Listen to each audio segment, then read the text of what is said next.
Ngayong araw na, sisimula ng pag-iimprenta ng mahigit 70 milyong balota para sa eleksyon 2025. May unang balita si Darlene Kai. Ito ang magiging itsura ng mga balotang gagamitin sa eleksyon 2025. Naka-bold ang font style ng pangalan ng mga kandidato para mas madaling makita. Mas kaaya-aya na rin daw ang mga kulay kumpara sa ginamit noong eleksyon 2022. May security marks din. Ipinasilip ng Commission on Elections ang isa sa 1,667 ballot face templates na magiging basihan ng iiimprentang mga balota. Pagkatapos po ni Law Department within the day, tapusin lahat na check na babalik po nila dito yan sa ating ITD group. So ano pong next step na gagawin po nila?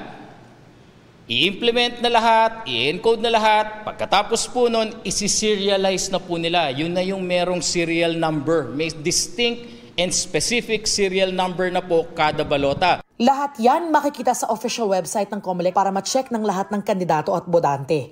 Makikita na rin sa ballot face template na tanggal na ang pangalan ng mga kandidatong disqualified o nadeklarang nuisance candidates basta final and executory na ang desisyon ng COMELEC. Pero, paano ang mga kandidatong kalalabas lang ng desisyon sa kanilang kaso? Ang uunahin naman po natin ay ang overseas at ang local absentee voting. May sufficient time ang Law Department na mag-implement. Paano ang gagawin kung makakuha ng TRO? Di-stay po siya sa balota. Paano rin yung gagawin po natin kung may kaso na pending yung MR, hindi pa na-desisyonan ng COMELEC and bank? Stay pa rin sa balota. Mula rito sa COMELEC Binyan Warehouse, dadalhin daw sa National Printing Office yung hard drives na naglalaman ng serialized ballot face templates.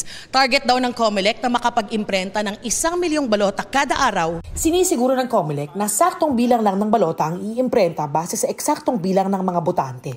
Inihahanda na rin ang nasa 4,000 automated counting machines o ACM na ipadadala sa iba't ibang lugar sa Pilipinas para sa training ng lahat ng poll workers. Hindi lang matatapos sa training yon. Dahil kailangan po DOST certified ang bawat miyembro ng Electoral Board. May test po sila, ine-exam sila. At then and only then, pag nakapasa sila, tsaka lang sila po papahintulutan mag-serve. Ito ang unang balita. Darlene Kai para sa GMA Integrated News. Gusto mo bang mauna sa mga balita? Mag-subscribe na sa GMA Integrated News sa YouTube at tumutok sa unang balita.